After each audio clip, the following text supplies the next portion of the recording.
Lorsqu'un virus ou une bactérie a réussi à franchir la première barrière de défense de l'organisme, qu'on appelle la réaction innée, une deuxième ligne se met en action. C'est l'immunité adaptative.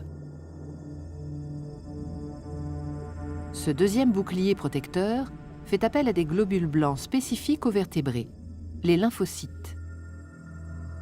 Les lymphocytes sont des cellules très spécialisées, capables de s'opposer à un antigène agresseur et un seul. Il y a en principe dans notre corps autant de types de lymphocytes que de types d'antigènes.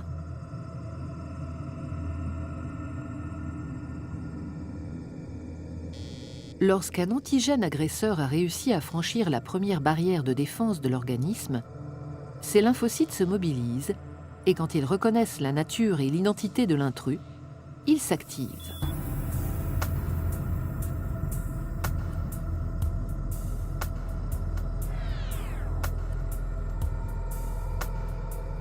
Dans le cas de la grippe, par exemple, le virus est dit endocellulaire, ce qui veut dire qu'il exerce son pouvoir infectieux en s'insérant au cœur même de la cellule.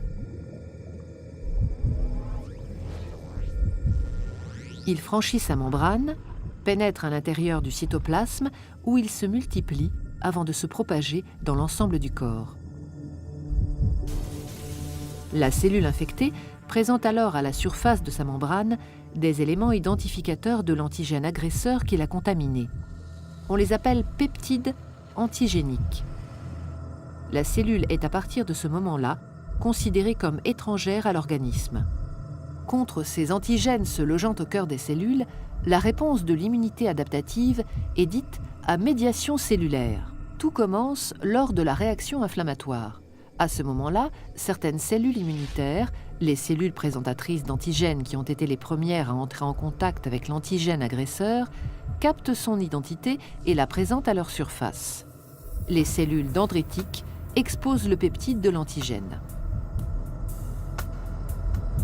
Jouant un rôle de messager, ces cellules présentatrices d'antigènes, dès lors porteuses du peptide, la fiche d'identité de l'agresseur, migrent vers les ganglions lymphatiques où résident des lymphocytes T4 et T8 dormants. Elles présentent le peptide collecté aux lymphocytes spécialisés dans la réaction à l'antigène présent dans le corps et à celui-là seulement. Une fois le message transmis et le dialogue établi, le lymphocyte T4 concerné est activé. Il va devenir une véritable plaque tournante de la réaction qui va suivre. Il commence par se multiplier en un grand nombre de clones. C'est ce qu'on appelle la mitose.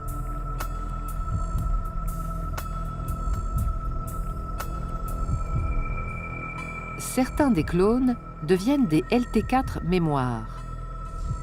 D'autres, appelés alors LT helper ou LT auxiliaires, deviennent capables de synthétiser et de sécréter des médiateurs chimiques, des cytokines, nommées interleukines ou lymphokines, qui vont déclencher la réaction des autres lymphocytes.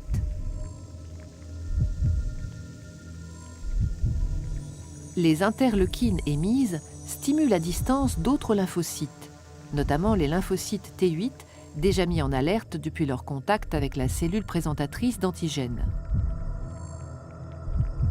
En réponse aux messages chimiques qu'ils reçoivent, les lymphocytes T8, dits immunocompétents, se multiplient à leur tour. Une partie, les LT8 mémoires, sont conservées.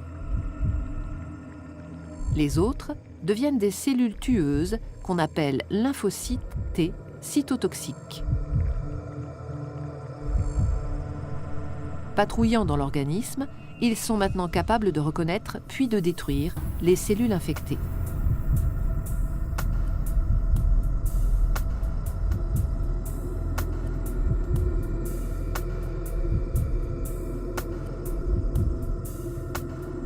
Mais d'autres agents infectieux peuvent agir en demeurant à l'extérieur des cellules. C'est le cas du tétanos et du choléra. Contre ces antigènes agresseurs nommés extracellulaires, la réponse adaptative est dite à médiation humorale. Et là, le scénario se déroule d'une toute autre manière. L'identification de l'antigène agresseur est opéré par une catégorie différente de lymphocytes, les lymphocytes B. Dès qu'ils ont identifié leur antigène, les lymphocytes B sont stimulés. Recevant à distance des cytokines, les messages chimiques émis par les lymphocytes T4 helper déjà en alerte, ils se multiplient par mitose. Une partie est encore une fois stockée comme LB mémoire. Les autres clones se transforment en plasmocytes anti-antigènes. Ils produisent alors des anticorps circulants, spécifiquement dirigés contre l'antigène concerné. Ces anticorps circulants sont sécrétés en grande quantité dans le plasma, à raison de 2000 à 5000 à la seconde. Dès qu'ils rencontrent l'antigène agresseur, ils se lient à lui en nombre et forment une sorte de filet qui le neutralise. Toutes les cellules mortes, ainsi que les débris cellulaires résultant de la réponse immunitaire, sont éliminés par les macrophages, les éboueurs du corps humain.